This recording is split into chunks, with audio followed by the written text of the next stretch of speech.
Setelah Assalamualaikum dulu deh. Assalamualaikum warahmatullahi wabarakatuh. Waalaikumsalam warahmatullahi. Mantap nih setelah libur lama ya Om Kemal ya. Berapa hari Om? Ini libur terpanjang tahun ini ya? Berapa hari? 5 hari. 5 hari. Udah libur COVID pula kan? Wow, libur. Ada pusing, kita belajar nge-BIM sekarang kan, mengenai parametrik dan sebagai mindset lah gitu. Dan sekarang siapa nih Om Kemal? Tamu kita hari ini Om Kemal? Kali ini kita kedatangan tamu yang luar biasa. Beliau anak Unpar juga ternyata ya. Iya. Oh. Kakaknya juga sekian kakaknya nih. Oke, artis lah sekian pokoknya. banyak anak Unpar di kostum. Iya.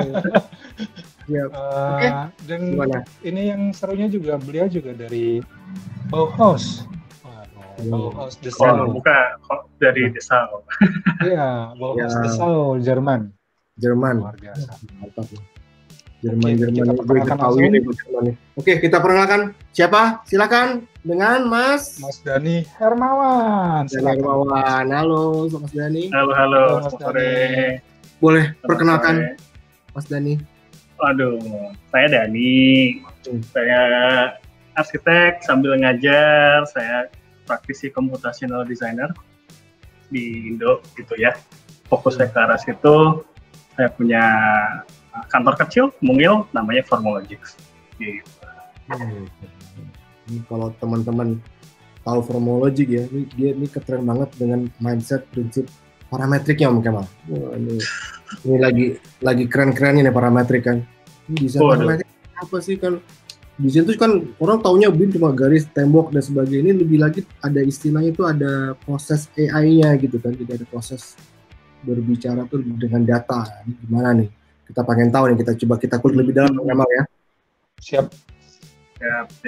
Boleh Kang Dani, coba kita pengen tahu nih kiprahnya nih dari awal mula bisa kenapa bisa sampai bentuk Formologics sama apa berkiprah jadi menjadi dosen juga gitu, gimana ceritanya? Jadi semua bermulai dari sekolah saya di Jerman sih awalnya. Saya sekolah di Jerman di Dessau Institute of Architecture. Orang lebih mengenalnya tempat itu adalah daerahnya Bauhaus Dessau, makanya orang sering salah arti bahwa ini adalah Bauhaus gitu. Sebetulnya ini tempatnya aja Bauhaus, dia kerja sama Bauhaus. Jadi si Dessau Institute of Architecture itu punya Haus Wilhelm. Nah di situ saya belajar tentang awalnya sih urbanisme, karena memang saya dididik di Parahyangan, saya masuk Art Deco ya, arsitektur kota dan Art Deco tuh nama lab ya. Nah lalu di situ saya punya ketertarikan di urbanisme. Begitu saya sekolah, loh kok ternyata studio, kalau di Jerman tuh boleh juga ya, mungkin di Eropa ya, boleh kalau misalkan kita punya interest lain, kita ikutan kuliah kelas sebelah tuh boleh, sit in tuh nggak masalah. Maksudnya gimana? Jadi misalkan saya ngambil areanya itu sebenarnya urbanisme, tapi ada kuliah dosen lain, profesor lain, yang si profesor itu tidak di topik saya gitu kan. Nah saya tuh boleh sit in kapanpun boleh.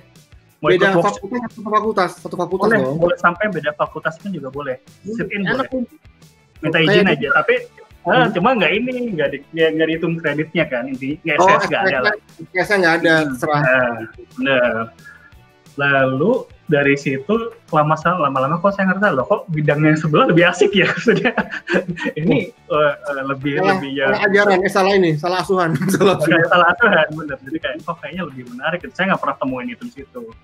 Waktu itu saya memang awal-awal masih di area computational design yang pada saat itu masih kita pasti nyebutnya belum ke parametrik, kita masih nyebutnya algorithmic architecture.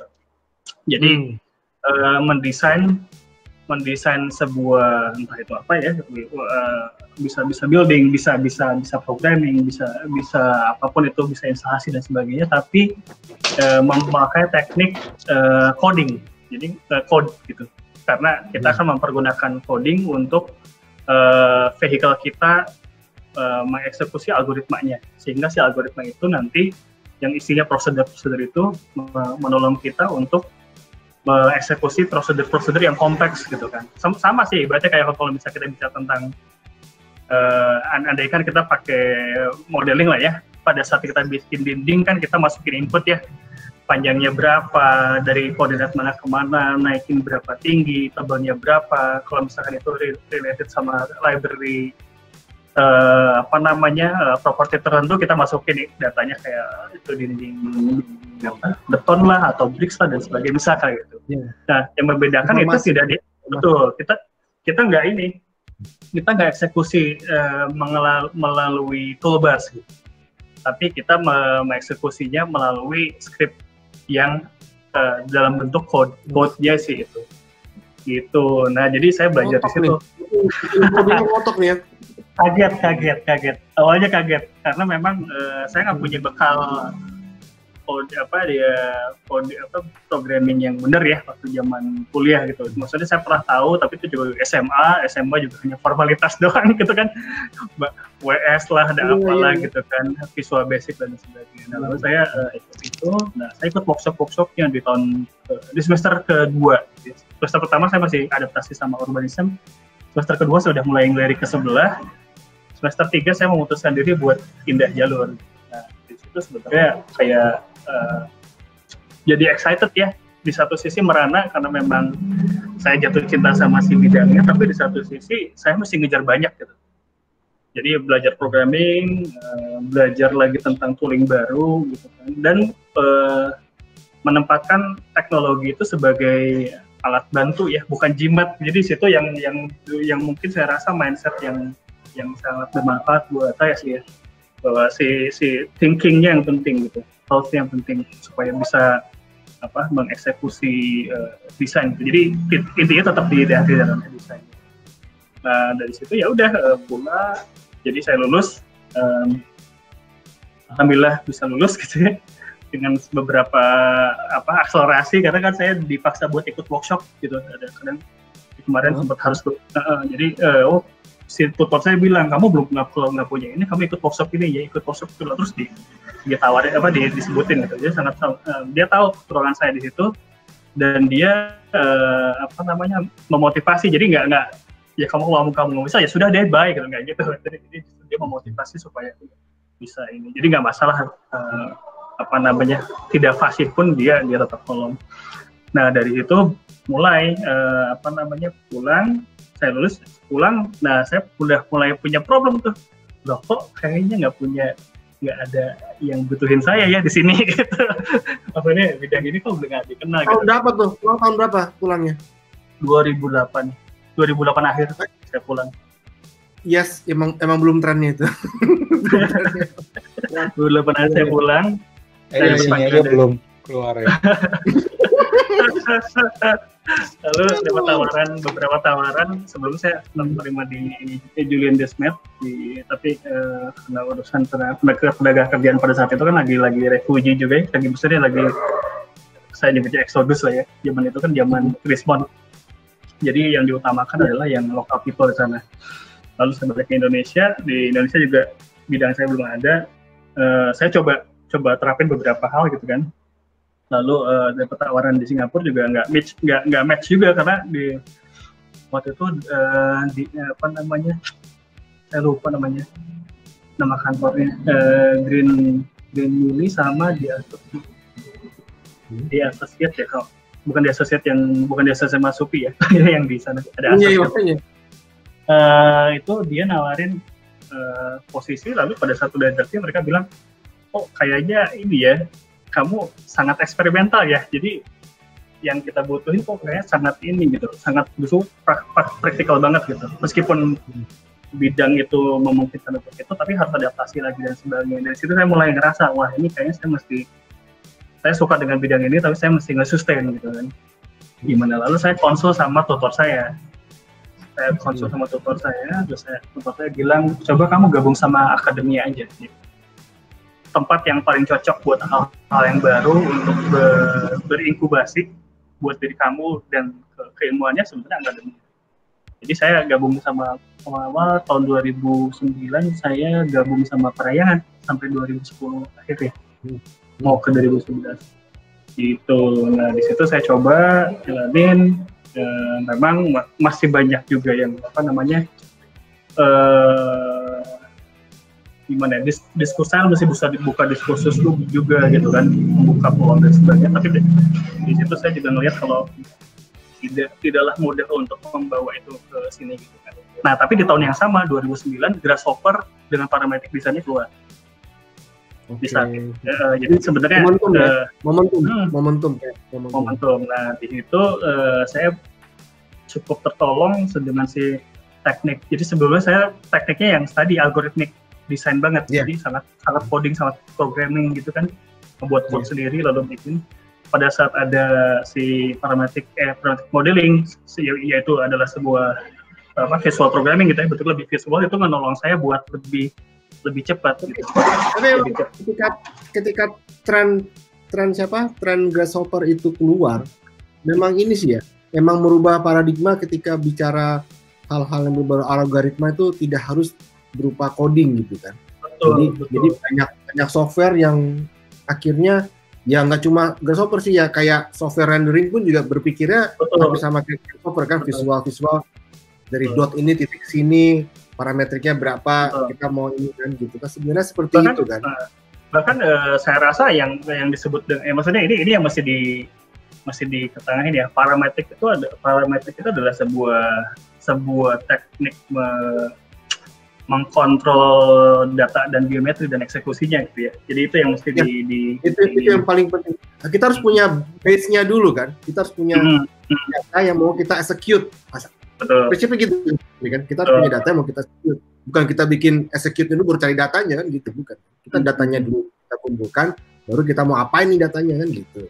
Betul. Dan satu lagi, mesti tahu dulu mau ngapain. Mau bikin apa?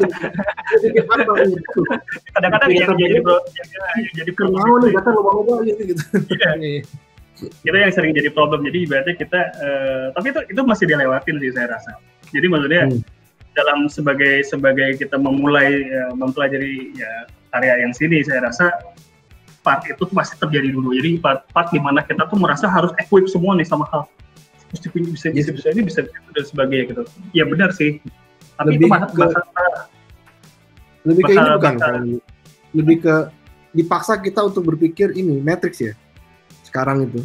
Jadi seakan-akan banyak hal, pikir satu hal gitu apa gimana? Ya, banyak hal betul. Jadi si maksud saya gini, ada masanya pada saat kita udah, ini biasa sih, pada saat kita udah mengenal suatu skill baru, suatu penggunaan teknologi baru, kita tuh kayak memang gue mau ngapain gitu kan, ini gue udah bisa gini loh, udah gitu. Tapi itu pasti butuh masa lagi maturity-nya, harus growing lagi, maksudnya harus masa kedewasaannya akan muncul. Awal-awal pasti kita mau ngomongin tentang gimmick gitu kan, bikin bentuk bagus, bikin sesuatu yang aneh dan sebagainya. Tapi sejalan dengan waktu, nanti kita akan matang sendiri bahwa oh ya yang kita butuhin cuma sebatas ini. Yang kita butuhin se-efektif ini. Kita mencari apanya, efisiensinya atau mencari apa. Itu lama-lama bakal match ke arah situ. Tapi awal-awal pasti gitu dulu. Dan itu buat saya wajar. Maksudnya setiap orang pasti ngelakuin itu. Cuma mungkin terbaik adalah bisa nggak itu diakselerasi, jadi jangan kelamaan gitu.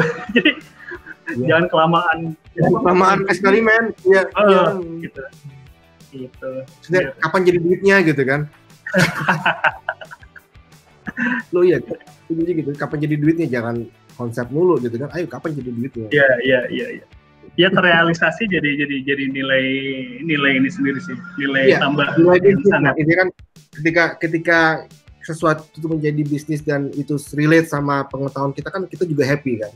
Jadi jangan sampai kita juga tahu punya apa tapi nggak bisa diapa-apain yang bisa menjadi dampak lah. Itu kan dampak lah, kalau suatu bisnis kan dampak di suatu hal, tapi bedanya itu menjadi komersil dan enggak kan.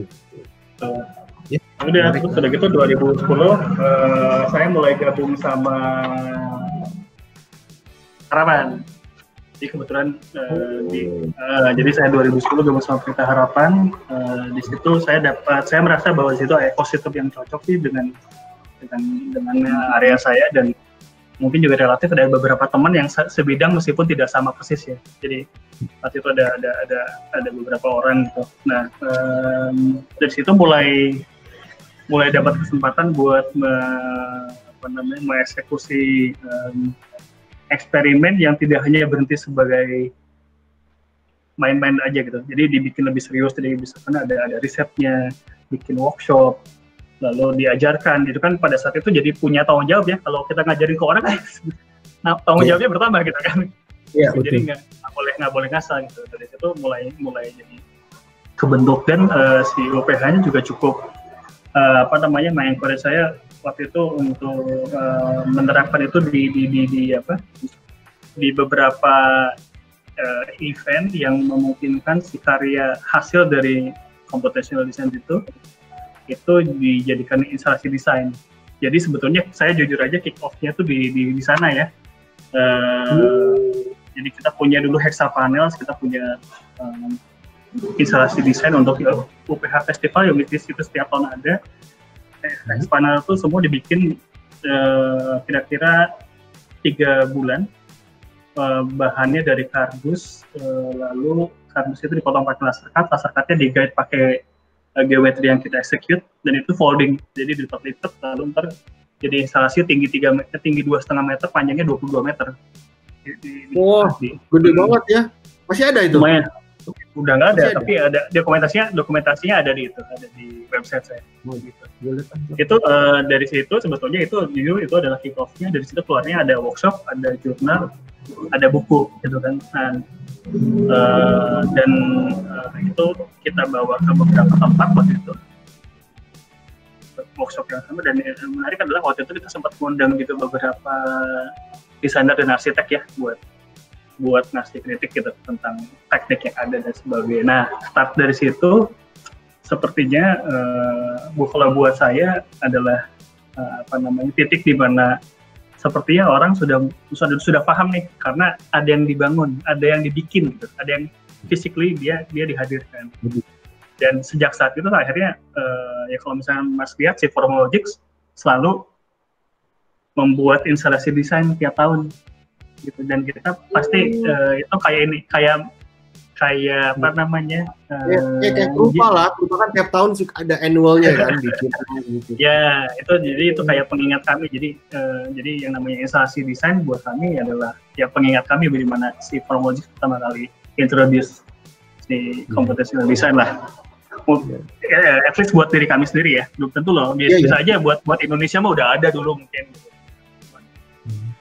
Iya sih. Ya namanya mungkin kayak pemain band lah, tiba-tiba dari underground sekarang udah manggung di panggung besar gitu.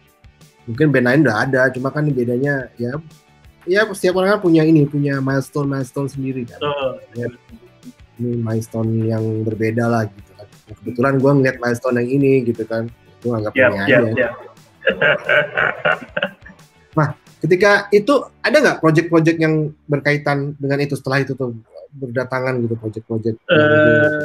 Ya ada. Jadi pertama kali itu kita start setelah yang Hexapanels itu, lalu ada project instalasi lagi. Waktu itu kita coba install di Dialogwe di Dialogwe. Nah, itu masih desain instalasi, tapi dari situ karena pada saat itu kita juga mengexhibit karya studio arsitektur ya, yang ada di unit saya gitu. Terus itu kita langsung bawain parametric strategy in architecture. Nah dari situ ada Pak Jakobnya Arcadia waktu itu datang. Lalu Pak Jakob ini Om Jakob M-Block. Yes, ya Pak Jakob waktu itu menyampaikan lewat Ardiansyah ya, waktu itu senior arsiteknya dia. Kemarin dia buat develop fasad. Kita start dari situ. Jadi pada saat develop fasad kita dapat project diminta membuat kolaborasi di Menara Pertiwi, which is tapi yang dibangun bukan yang gitu ya, karena memang kita waktu itu fokusnya di riset si skinnya, melihat kemungkinan ada nggak sih building skin lain yang tidak konvensional gitu. Lalu kita start dari situ. Terus itu berlanjut, saya diminta sama ada Ruby Rusdi waktu itu sedang ngedesain kantornya Pak Nyoman Warte di New Art Sculpture Park yang di Setraduta Bandung ya. Itu terus di situ ada satu part yang kira-kiranya ini kalau di develop pakai computational design kayak menarik deh gitu kan. Lalu Ruby Rusdi yang dari Biro Architecture tuh nawarin saya, mau nggak nge-develop itu gitu kan. Udah execute tuh. Kita masuk, jadi waktu itu kita bikin sebuah instalasi semi furniture. Jadi sebenarnya dia awalnya adalah kita pengen punya furniture yang lama-lama jadi dinding partisi gitu. Jadi dari meja lama-lama jadi dinding partisi. Nah itu kita execute pakai computational design. Lalu berikutnya lagi lalu Milan Expo setelah itu. Jadi saya bareng sama Ruby Rusdi, bareng sama Miranti Gumayana, kita bertiga diminta menjadi arsitek yang mendesain Indonesian Pavilion di Milan untuk selama 6 bulan.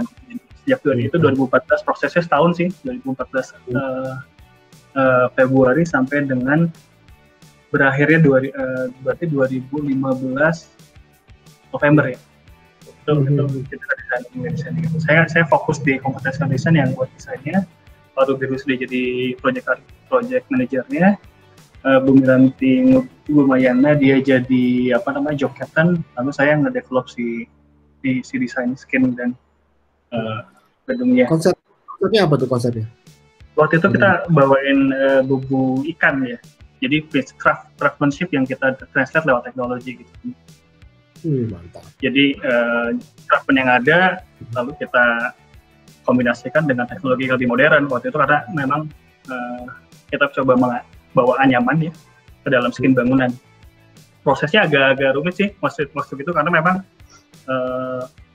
dari awal juga udah kita ketahuin bahwa kayaknya proyeknya nggak mudah gitu kan. Tapi karena pada saat itu saya dapat momen, waktu itu juga saya pernah diskusi juga sama kebetulan di saat kira-kira 6 bulan sebelumnya itu, kalau tahu Setiani Sopandi ya, Cung, si Mbak Cung, Setiani Sopandi, Cung, lalu Mbak TV gitu kan, lalu yang mereka bikin Indonesian Pavilion di Venice Biennale ya, kan setahun sebelumnya. Iya, nggak pernah dengar gua. 2014 ya. Nah, saya berdiskusi sama Cung, terus aku tanya, saya jujur waktu itu kayak berdarah-darah gitu, gila ini susah banget proyeknya gitu kan. Lalu dari mulai administrasi, dari mulai finance-nya, juga dari mulai komunikasi itu memang nggak mudah. Dan itu kerjasama timnya besar banget. Di situ saya belajar banyak dengan gimana menempatkan diri saya sebagai computational designer di dalam tim yang jauh lebih besar. Gak hanya ngomongin arsitektur doang gitu, tapi kan segala sesuatu. Iya. Nah, di situ saya ngerasa, dan setelah dari diskusi saya ngerasa bahwa ini momen ini kayak cuma sekali gitu kan. Terus yang kedua, ini adalah momen di mana saya bisa ngasih tunjuk bahwa bidang interest saya gitu kan, bidang keilmuan saya, computational design, itu nggak hanya di level wacana aja gitu, tidak hanya di level yang berhenti di sebuah produk yang kecil, tapi kalau pada saat udah menjadi building dan dibangun tidak di Indonesia, saya rasa bisa jadi tonggak yang lumayan ya buat nancepin bahwa ada loh. Bukan lumayan dong, tonggak sejarah lah. Ya maksudnya setidaknya ada loh di computational designer asal Indo yang bikin project di Milan gitu kan.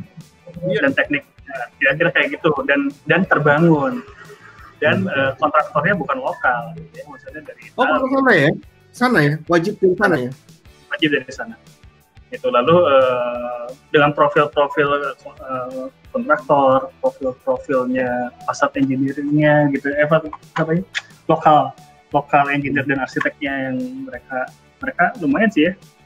Jadi studio Rigone itu adalah lokal partner kita. Dia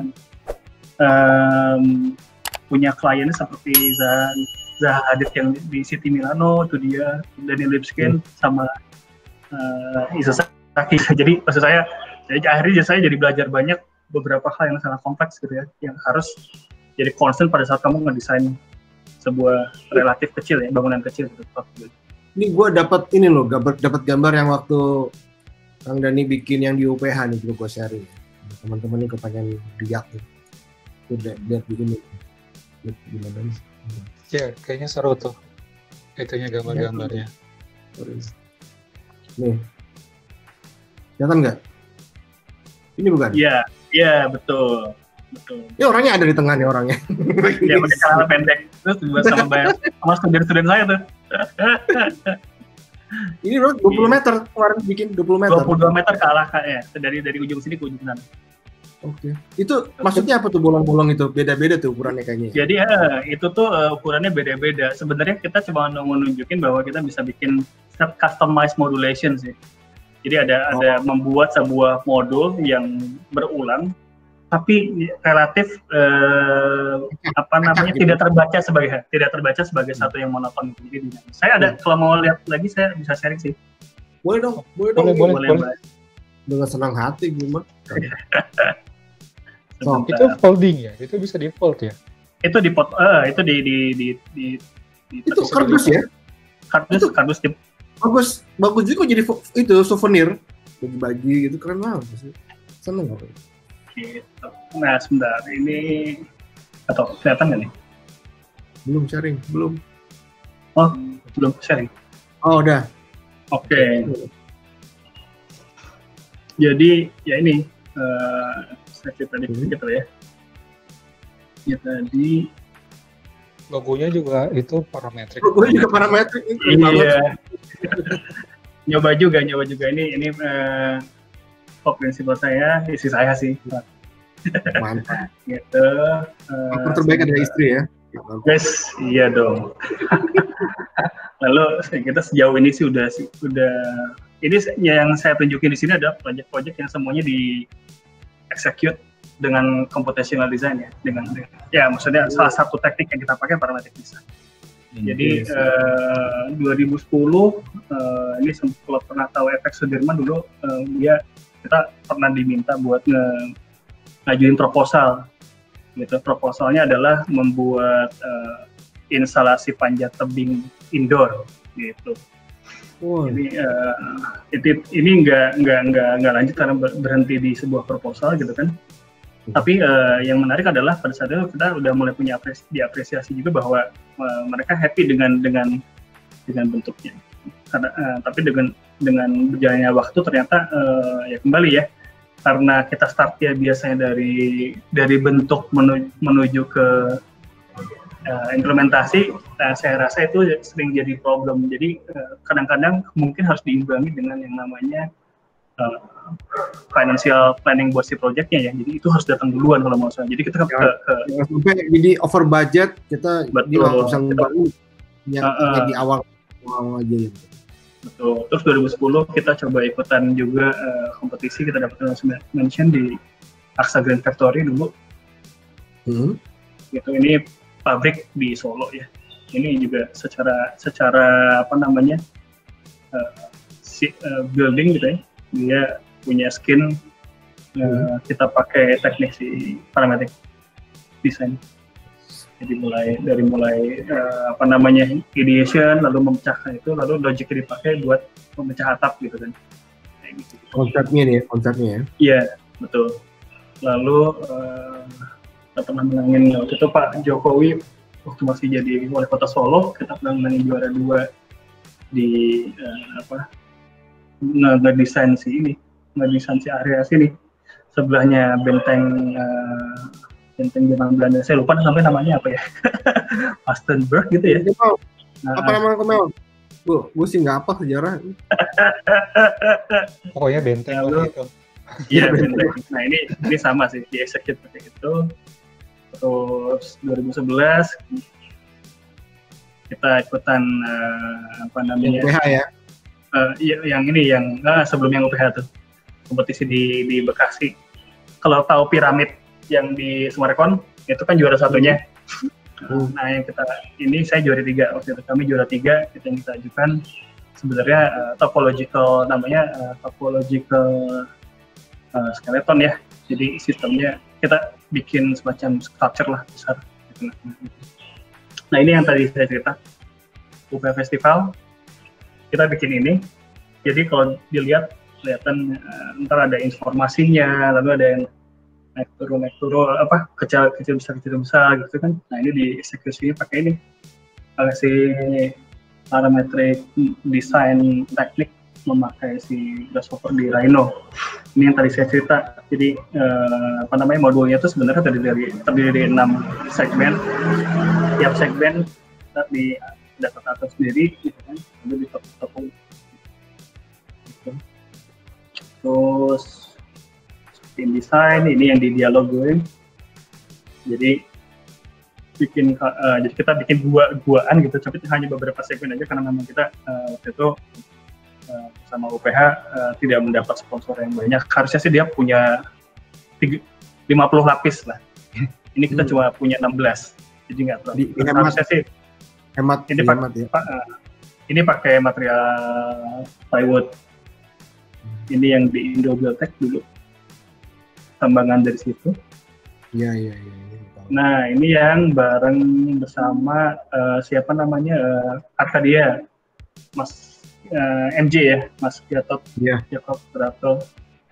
Jadi karena pada saat itu juga ada Jakarta Architectural Triennale 2012, jadi Arkadia ingin juga memamerkan hasil research-nya gitu yang bersama kami. Nah, ini yang research-nya ini tinggi, ini 2,5 meter ke 2,5 meter. Jadi termuat dibikin dari modul. Ini modulnya nggak ada yang sama sekali. 256 modul untuk kita susun. Gitu. Kardus juga nih ya? Kardus juga ya? Kardus juga. Gitu. Ini di laser cutting lalu digabung sama kabel tie. Nah, lalu 2013 kita ikutan masuk ke dalam tim tendernya Soekarno-Hatta ya, Terminal 3. Kalau nggak salah yang menang kan itu Woodhead ya, yang sekarang Terminal 3 itu Woodhead. Nah, waktu itu kita kontendernya mereka. Sama gitu kan, kita ini di bawah Pak Nyoman Warte waktu itu, tim desainnya. Jadi saya bantu buat memecahkan kasus geometrinya untuk skin keseluruhan. Gitu. Idenya adalah Garuda, maksudnya sayap lah.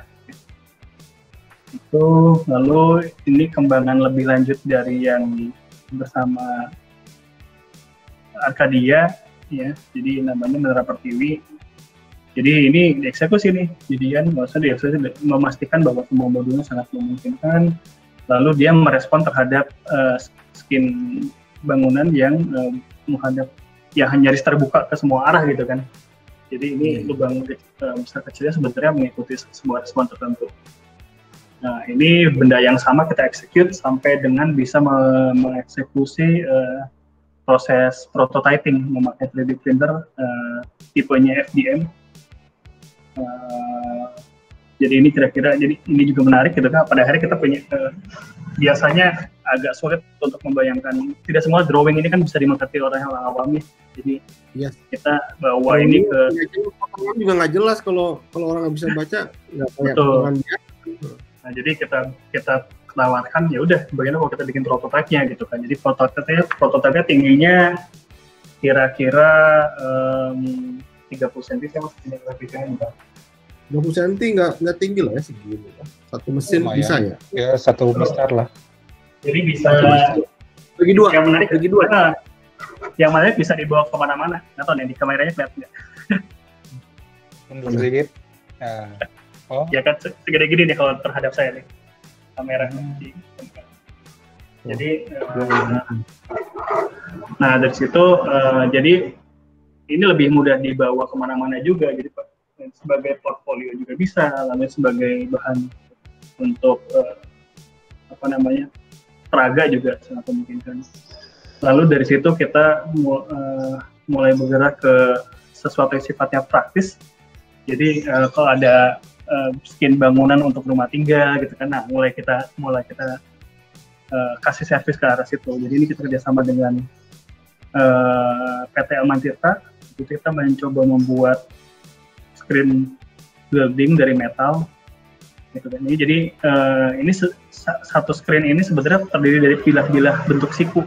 Sikunya dibikin sendiri, maksudnya difabrikasi sendiri. Lalu setiap siku tuh punya potongan gitu. Jadi karena ini bentuknya siku, dia punya kekakuan sendiri. Jadi dia nggak punya banyak kerangka. Ini screen tingginya 3 meter, lebarnya 3,6,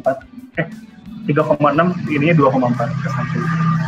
Nah ini juga sama, ini kita eksekusi dari pola-pola seperti ini. Nah ini yang tadi saya cerita, di kantor galerinya Pak Nyoman Warte.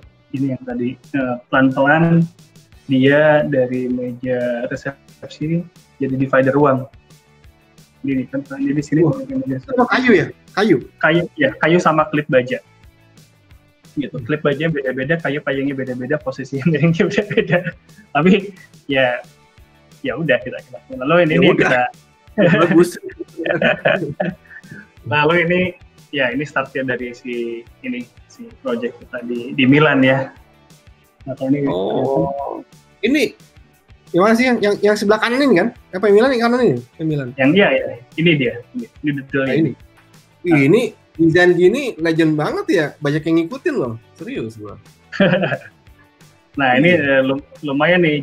Jadi kalau misalkan Mas lihat dari sini yang kayaknya di Cinere ada ya Om ya, itu yang sebelum Cinere itu ada salah satu biro yang kita kenal ngikutin juga kayak gini, ada. Nah, lalu bangunannya juga ada yang kalau nggak salah ya, yang sekitar yang baru itu, yang baru-baru dibangun bangunannya. Lupa gua.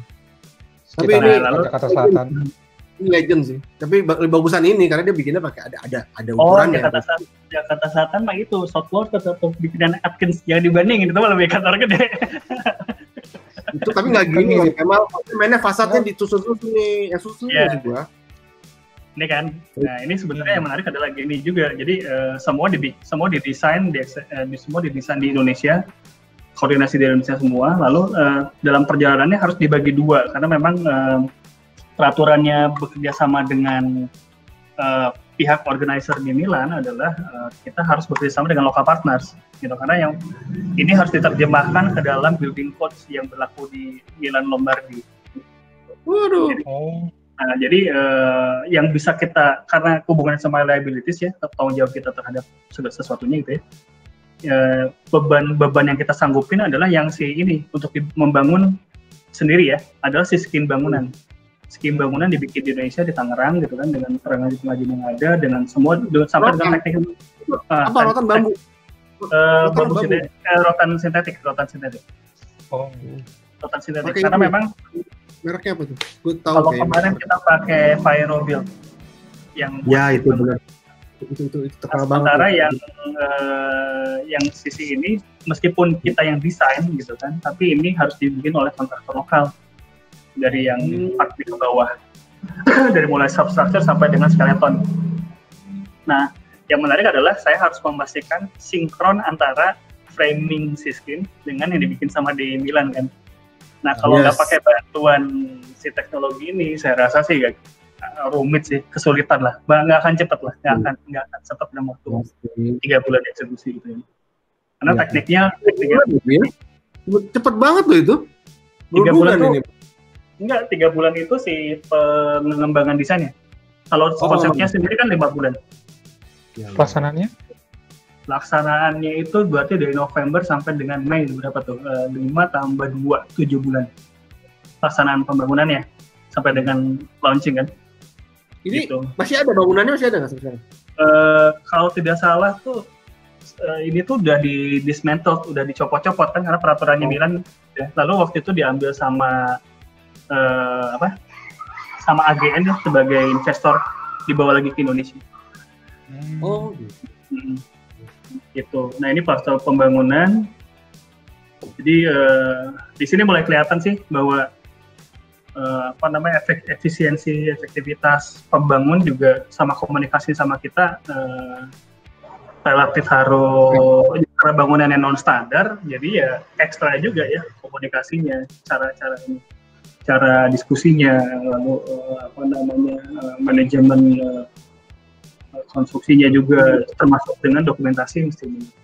Kira-kira kayak ini si Milan Expo lah ya. Dan dari situ ya itu yang saya tadi cerita, ini juga jadi pembahas yang menarik karena kalau buat saya di bidang ini computational design, karena kenapa? Jadi beberapa hal tentang ternyata ada orang yang mengapresiasi tentang teknik ini gitu kan, yang sampai bisa dibangun di negara lain, itu menjadi sorotan juga sih. Selain dari waktu itu ada gosip-gosip kegagalan dan sebagainya, itu which is itu bukan partnya kita sih. ada part lain lah, selalu lah gitu ya. Nah dari situ berlanjut dengan proses, akhirnya saya dapat si Formologics dapat tawaran untuk bekerja sama dengan D2 Square. D2 Square itu project management. Dia punya klien di Belitung Timur, lalu mereka menawarkan kami untuk mendesain sebuah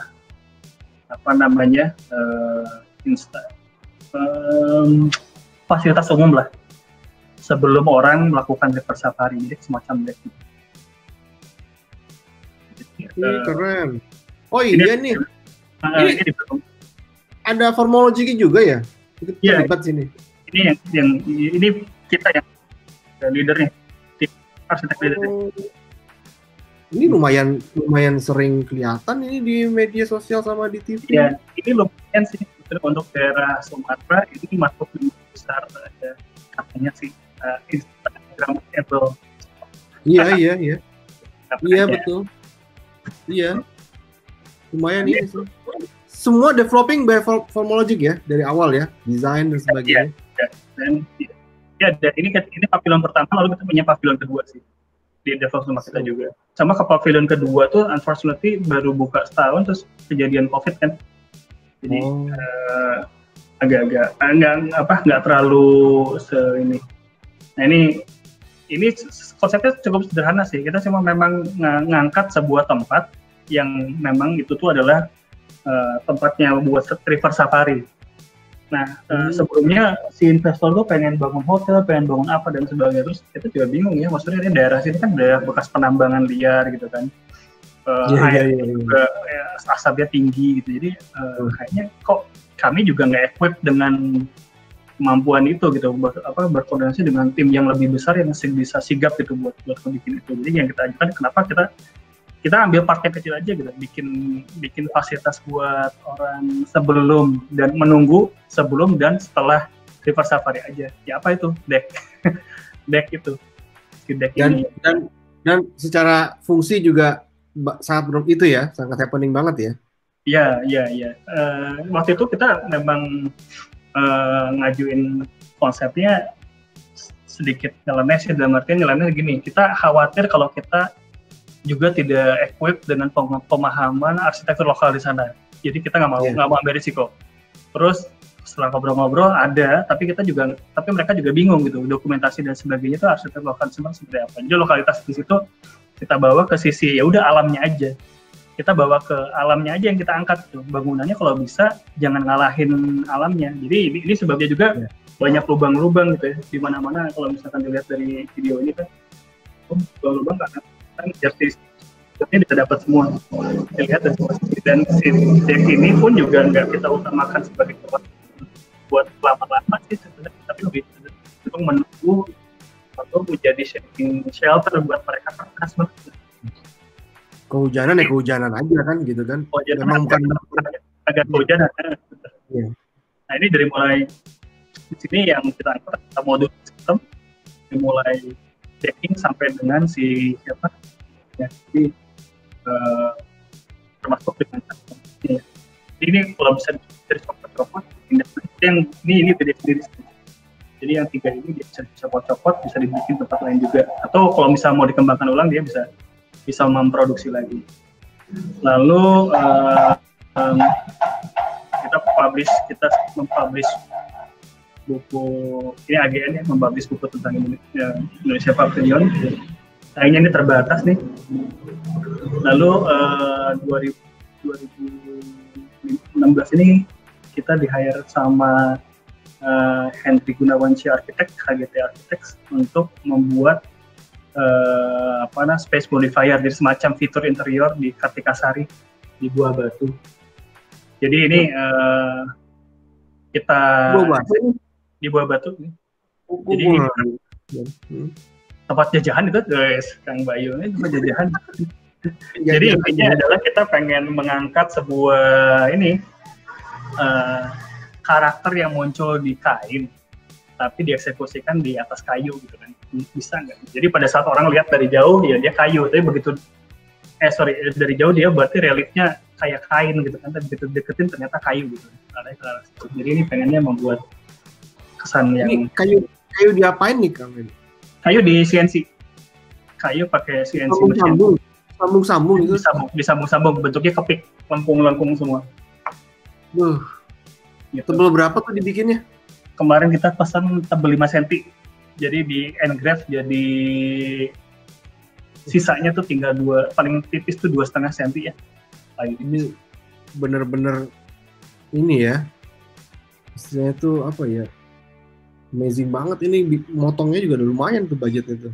Yes, tapi emang dia keren-keren. Dari situ kita bikin lanjut lagi, kita terlibat juga bikin beberapa workshop, public lecture gitu kan. Ini waktu kita bahas tentang potensi tentang computational design terhadap respon terhadap iklim. Cuma saya nggak ada video jadi ini. Lalu, nah ini salah satunya nih. Ini project di Bandung. Kita kerjasama kolaborasi sama PT LAED, Lalsita International Design. Proyeknya kalau nggak salah sedang kick off ya ini.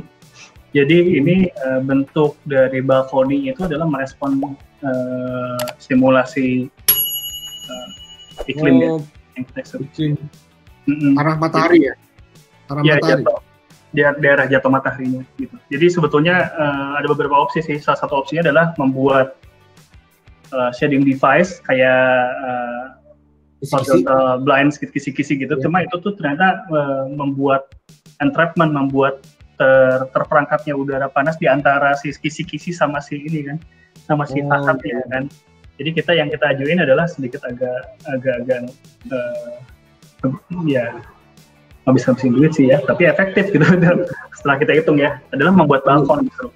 Bicaranya kan kalau ngomong dengan duit ribet, ini kan harus ada tujuannya. Betul. Nah jadi dengan balkon justru kita punya ruang-ruang shading yang jauh lebih baik dan dilewati angin dengan bebas, gitu kan, dengan balkon. Gitu. Nah jadi harapannya sih efektif seperti ini. Saya kurang tahu sih development lebih lanjut seperti apa, karena kita nggak develop khusus di fasad, gitu kan. Dan kalau nggak salah tentu ini ada pihak owner dan pelaksana tentu akan melakukan banyak adjustment sih ya. Lepas dari betul. Gitu. Tapi ini well executed gitu ya, sampai dengan kita bisa tunjukin juga di CNC model gitu. Ini model dibikin pakai dari kayu, pakai CNC juga. Jadi dengan data yang sama kita pakai buat eksekusi marketnya gitu. Biar orang lebih kebayang. Gitu. Terus itu satu balok besar gitu di CNC atau gimana? Atau di kita pecah-pecah. Jadi disambung. Makanya kalau ini ada layering per layer ya. Betul. Kalau yang si tiren ini pakai plywood, ditempel sampai dengan tinggi 24 cm tebalnya, lalu di engrave, di milling pakai mesin yang besar. Tapi kalau yang ini detail. Jadi kalau ini detail dia pakai Roland MD40 yang millingnya kecil. Jadi ini kalau misalnya lihat segmen ini sebenarnya copot-copot nih. Bentar, ada. Ada juga. Wah, keren nih, mantap. Bikin market udah nggak kayak dulu lagi, begadang. Mesinnya begadang. Kita biasain kita meskipun bermainnya teknologi, tapi kita tetap bikin market karena banyak hal yang nggak bisa dijelasin kalau pakai itu yang tadi saya cerita, grafik itu belum tentu semua orang paham. Cuma rendering gitu, cuma orang juga belum tentu paham ya, nggak bisa megang kan gitu. So, nah ini makanya ada 3D printing tuh membantu banget 3D printing. Betul. Nah ini CNC, ini bisa copot-copot nih. Jadi kita bikin 2 part, 3 part. Nah kalau ini sebenarnya dibikinnya per lihat ya pecah-pecah sama saya. Per segmen jadi ya. Ini clip on. Jadi ibaratnya tempelin, tumpuk-tumpuk gitu. Karena si mesinnya itu kita kalau kita mau pergunakan mesin kan kita juga mesti tahu karakter mesinnya. Jadi mesin ini si MD40 itu dia cuma punya bed millingnya tuh kecil. Dia cuma di 20. Jadi ya udah kita bagi segmen ke arah situ. Itu hal lain yang juga mesti kita ketahui sih kalau mau ini. Lalu ini kita berangkat lagi di 2016 kita ngedesainin dan eksekusi fasad di sebuah klinik di Jimbaran, Grogol, Jembaran, Grogol nih. Jadi ya ini T-clamp, kita nyebutnya T-clamp karena sebetulnya dia adalah batang-batang high definition polyethylene, yaitu pipa semacam pipa plastik yang dia bisa ditaruh di luar tanpa degradasi warnanya maupun kualitasnya, bisa sampai 30 tahun. Nah, ini semua klaimnya dibikin custom gitu. Susunannya klaimnya custom berarti. Custom. Ini 2 lapis, ada lapis 1, lapis 2. Nah, tampilannya seperti ini. Klaimnya warna itu yang pixel-pixel itu. Ya, ini si pixel-pixel ini si klaimnya kalau dilihat dari jauh. Dan ini berperan sebagai struktur. Jadi dia saling memegang satu sama lain. Gitu. Kayak kupu-kupu udah jauh ya? Kayak kupu-kupu. Semua orang bilang kupu-kupu pada.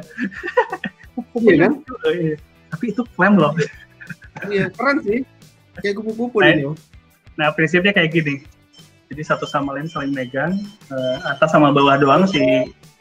Yang utama tuh yang kecil itu ya? Yang utama ya? Ya, yang utama yang kecil. Nah, itu yang masang pusing atau yang masang? Ya harusnya enggak sih, karena kan kita kasih guidance juga. Guidance kayak kita pakai gini. Yang penting yang kita lakuin di sini adalah klaimnya semua sama. Ini bentuk klaim dasarnya nih. Ini klaim yang pertama kali kita desain. Cuma ini mahal banget kalau dieksekusi. Jadi kita kalau nggak salah solid. Ya. Safety-nya juga banyak gitu kan. Nah, karena itu akhirnya kita konsultasi dengan fabrikator. Lalu fabrikator bilang bahwa kalau mau murah kita pakai stamping fabrication method. Jadi yang di stamp pakai dice. Jadi kayak dicetaknya tuh ditekan besi gitu kan. Ya. Nah, jadi press. Betul. Ya. Seperti ini. Ini malah bagus gini kan, jadi kata kayak kupu-kupu tadi. Kalau tadi itu nggak kata kayak kupu-kupu. Malah kayak gini kupu. Nah, ini prototipenya. Ini kita bikin pakai objek 4500 start. Iya, keren. Mantap. Jadi untuk penjelasan yang gitu-gitu agak sulit kalau misalkan kita lewat drawing. Makanya kita bikin market degradasinya. Jadi kelihatan tuh ininya, sambungan-sambungannya, logik yang kelihatan gitu kan. Jadi si strukturnya jadi struktur pemegangnya lebih jadi dekorasi. Dekorasi, betul. Ya. Jadi si struktur adalah decoration-nya juga gitu. Arah situ. Iya. Makanya jadi kayak kupu-kupu itu kan, malah jadi nggak tahu. Betul. Nah ini Nah itu dari situ. Jadi kita nggak pernah pada saat kita bikin prototype selesai, desain oke, approval, kita minta juga si klien untuk bikin mockup gitu kan. Karena kenapa? Karena pada saat kita udah ketemu sama material yang asli, cara kerjanya sangat berbeda. Gitu. Jadi mockup itu jadi penting karena memang yang tadi saya cerita banyak hal yang tidak mungkin kita pahamin tanpa kita mengetahui cara kerjanya, ya kan? Ya. Ini mockup 1:1-nya, dan jujur pada saat kita bikin prototipe dan bikin mockup dibanding sama grafik, mengutamakan grafik ya, klien lebih cepat ngambil keputusan sih. jadi gitu. Masuk cuan ya, cuan gitu. Dan ya mereka juga jadi kebayang banget tuh, oh ini bisa seperti ya. Sama dia juga ini kan, jadi tahu kecanggihannya, dia bisa pamer juga ke teman-temannya kan, gitu-gitu sebenarnya. Bener. Ya gue canggih nih, gini bisa cerita juga dianya. Betul. Gitu. Dan juga bisa paham itu tentang duit gue kemana gitu kan. Ya. Nah, lalu 2016 saya dapat 2017 dapat kesempatan buat ngedesain booth ya di Indobiotech. Ini tahun kedua saya bikin booth buat Fire. Maviro nih, Kang Dani. Iya, Maviro. Betul. Ya kebetulan karena punya punya interest yang serupa aja sih ya, saya rasa. Iya. Tenang, saya bukan ambassador mereka kok. Tapi intinya ya maksudnya kan Ya secara material tuh bisa diginiin lah gitu kan. Iya. Ini terbuka sih, maksudnya material lain juga banyak yang bagus yang saya pikir berpotensi juga gitu, nggak hanya urusan di high definition file print gitu ya. Nah, melalui Archilantis ya kalau mau ngubungi Formologic ya. Nah, lalu di tahun 2017 dapat diminta untuk mendampingi arsitek oleh PPK PUPR ya, dan si kliennya adalah Bika pada saat itu mendesain menara Tasbara. Jadi itu adalah menara yang berada di pos lintas batas negara di sana, di Kalimantan Barat ya, perbatasan antara Kalimantan Barat dengan Malaysia. Ini ada prosesnya. Singkawang ya, dekat dari sekitar Singkawang. Dekat Singkawang ya. Dari Singkawang masih lanjut lagi ke arah mendekat Kucing. Bikin gini. Jadi ini sebenarnya karakter yang dimunculkan adalah si Tameng Dayak ya. Ada 3 sih, saya nunjukin cuma 1 ya yang kecil. Ada beberapa video sebetulnya. Gitu. Itu pakai drone ya fotonya? Iya, sama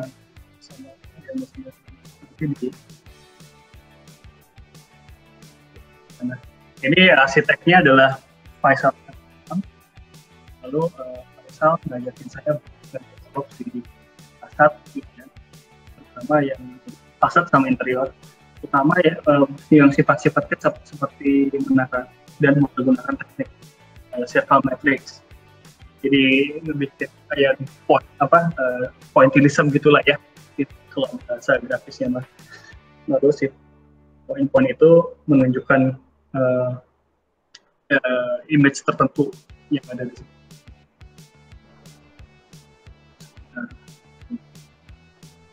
Ini bisanya Pak Faisal nih. Saya fokus di fasad yang circle matrix ini ada salah satu dari beberapa. Lalu ada juga yang di interior ya. Ini lebih kelihatan nih Tameng Dayak kan. Ini ngomong bungkus kolong gitu. Ini juga sama ini kayu jati. Itu kayu kayak tadi juga tuh, kayak yang di Bandung itu ya? Iya, sama. Mirip yang di Bandung. Beda fungsinya, kalau ini sebagai dinding. Kalau yang tadi kan sebagai ornamen, kalau ini sebagai beneran sebagai dinding. Lalu kayu jati 400 persegi ya.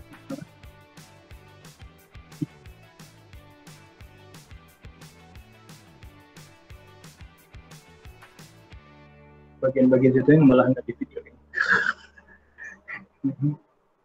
Iya, keren kan? Lalu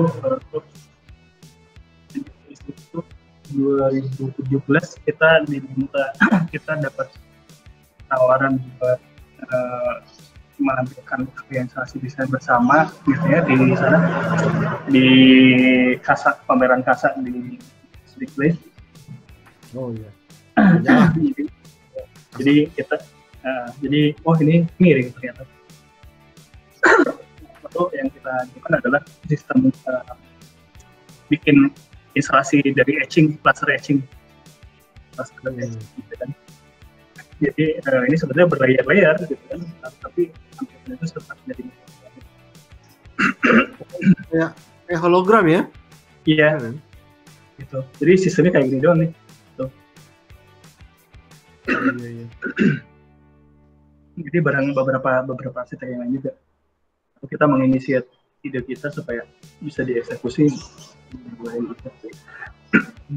Jago pun bisa jadi seniman juga ya?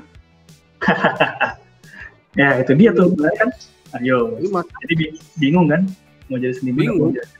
Seniman mau jadi orang teknis atau seniman gitu? Nah ini yang kelanjutan dari yang di Belitung. Jadi kita yang sebelumnya pakai dom rotan, ini kita pakai dom membran. Sama sistem modulasi, kita coba ekspor material membran. Oh, beda konsep ya? Beda konsep material aja ya? Iya, bagi material, tapi pada akhirnya fungsi sama? Fungsi mirip. Ini lebih cenderung buat F&B. Oh, Ini dibangun oleh 4 orang. 4 orangnya cukup ya? Ya, karena Iya. memang materialnya kan membran ya, pakai Iya. teknologi. Lalu 2018 awal kita dapat calon klien dari Agora Hospitality dari Jepang. Mereka tertarik buat bikin relatif mirip dengan dom yang di Belitung, tapi dia punya karakter kejepangannya. Jadi kayak misalkan kayak kalau kimono tuh punya luar dan dalam gitu kan. Nah ini gitu. Jadi ada anyaman khusus gitu. Lalu sisi dalamnya dikasih membran. Ini sayangnya nggak berlanjut ya kalau nggak salah. Oh. Jadi kita punya keterbatasan di waktu. Nggak akan ngejar waktunya karena mereka sebetulnya mengejar si Olimpik 2020 dan sekarang Olimpik 2020-nya juga dimundurin juga.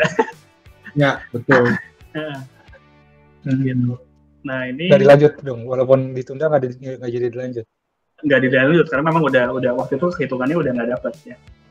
Nah ini sama dengan kliennya sama, kita bikin treehouse. Mereka udah sangat suka dengan konsepnya. Jadi kita bikin treehouse untuk lokasi di Pulau Nagano. Jadi treehouse Nojiko keren gitu. Jadi harapannya sih memang tampilannya bisa seperti ini. Udah sih marketnya di foto tadi ada. Lalu ya ini beberapa pameran lanjutan dari yang kita memperkenalkan siapa namanya Dom Belitung ya. Dom di ini waktu itu kita ikutan Seminyak Design Week 2018. Oh ini barengan Om Yakob lagi dong? Iya. Yakob lagi. Nah lalu ini berikutnya kita bikin instalasi sculpture di Pakatobi bersama PT Lasri Indonesia ya sebagai vendor. Ini klien kita Ditjen Cipta Karya. Jadi ini besi 1 cm kita sandwich di laser cut, lalu dibawa ke sana dengan waktu nggak salah kita punya lead time-nya cuma 3 minggu dari mulai desain sampai dengan memasang. Jadi ya udah kita coba execute-nya itu.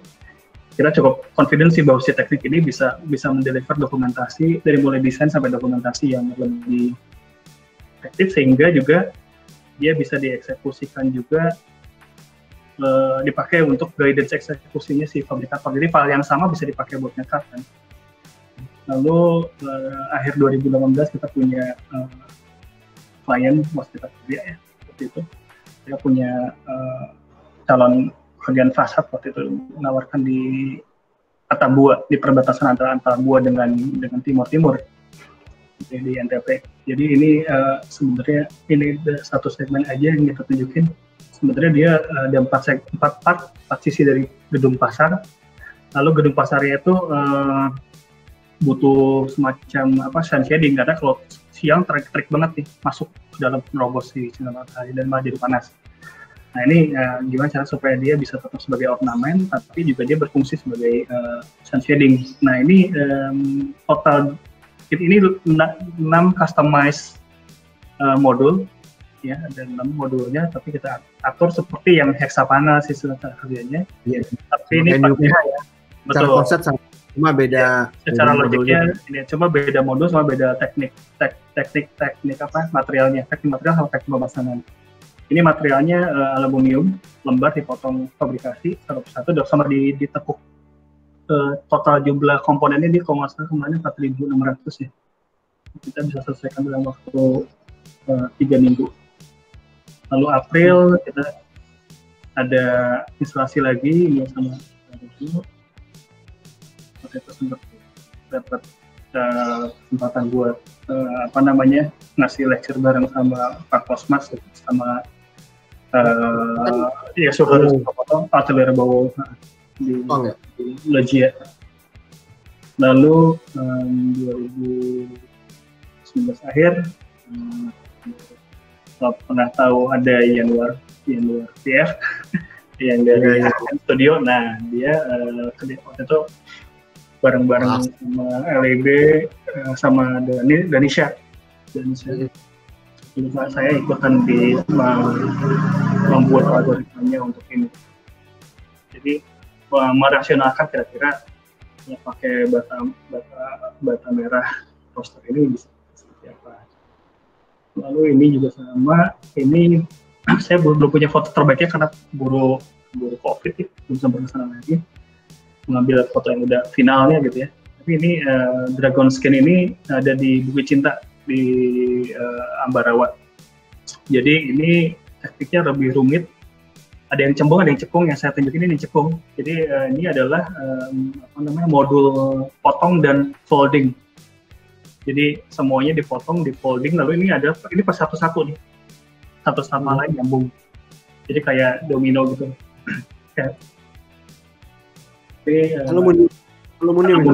Aluminium. Iya, karena kita ngejar supaya bisa dikerjain. Karena kan setiap kita kerja pasti kita tanya, ini pakai alat berat atau enggak, ini kerjain kayak gimana. Nah itu bisa udah dibinta sama kami sejak awal, biar kita tahu bahwa kalau gitu modulnya nggak boleh lebih besar dibanding sama bahu orang misalnya, ya, atau terhadap diajak ke orang gitu. Nah dengan demikian itu nanti malah begitu. Lalu ya ini yang kemarin Januari awal kita diminta buat tender salah satu hasil desain kami buat sebuah tender di Wonosobo ya. Kita ngajuin the clouds. Jadi intinya karena Wonosobo kan kota tinggi ya, pegunungan dekat juga ke Dieng, jadi clouds, jadi mungkin identik dengan tempat-tempat yang tinggi gitu kan. Lalu kita eksekusikan yang namanya clouds itu ada di fasad bangunannya, sekaligus juga sebagai shading device. Itu ini RFID, ada Mas Bayu juga kalau nggak salah di poster berikutnya nih. Lalu ini bersama Kementerian Koperasi diminta buat ini bikin totem ya, sculpture buat logo Jasa Tirta yang baru. Masalah ini bukan yang kita lakukan. Ya semoga ini yang dipilih. Karena mereka juga punya beberapa kostum. Ini juga buat gerbang yang mereka punya, ini sama ini. Cuma dua terakhir ini memang kami tidak bikin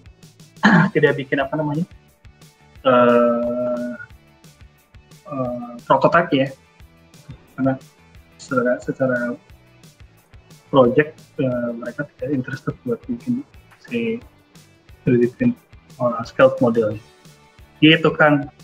Sampai sejauh ini sih kita punya project cuma segitu yang berhubungan. Tapi ada beberapa yang ada rumah, ada gedung, mungkin karena terlalu arsitektur kita nggak tampilin sini ya. Iya. Jadi Om Kemal mau nanya nggak Om Kemal? Coba Om Kemal dulu. Kalau misalkan, berarti kalau misalnya tadi dilihat kan, kalau misalnya dilihat itu ada apa? Bentar, ini kayaknya saya bermasalah sama ini. Kenapa? Sama sharing screen. Mungkin di sharing screen-nya dimatiin dulu. Sharing screen-nya dimatiin dulu mungkin. Enggak, baterainya habis tuh. Baterai itu. Pakai earphone. Asik ya. Kalau teman-teman bisa belajar parametrik ini bisa jadi seniman sekaligus arsitek ya. Arsitek dan engineers juga. Ya, engineer sih ya. Iya, karena saya pikir bagaimana masangnya. Ya. Itu tuntutan yang maksudnya pada saat memang kita pengen membuat itu terbangun, kita mesti mikirin sampai procurement planning sama application sih saya rasa. Dan itu jadi nyata. Jadi maksudnya kita jadi nyata bahwa bentuk-bentuk yang kita expect dinamis, atraktif dan sebagainya itu beneran terjadi gitu kan. Nah itu saya rasa sayang kalau hanya berada di sebuah modeling digital ya. Iya, konsep aja ya, cuma hanya dua konsep. Karena pada saat sudah apa namanya, sudah terrealisasikan, itu jujur ya kalau buat saya kayak naik tingkat ininya, confidence-nya. Oh iyalah, Ya. kebangun gitu kan, apa yang gua gambar kebangun gitu. Ya. Pasti dong, itu pasti juga nilai tambah. Dan kalau misalkan ada yang masih nggak cocok gitu, misalnya yang ya ada hal yang mesti kita kompromi juga, kayak misalkan apa namanya, dengan kondisi teknologi yang kita punya buat fabrikasi dan sebagainya, yang part ini nggak mungkin, ya udah part itu aja kita eliminir, tapi diganti dengan setidaknya bukan ngakalin di lapangan, tapi udah direncanakan juga dari awal. Gitu. Dari situ itu bisa dari situ sebenarnya saya jadi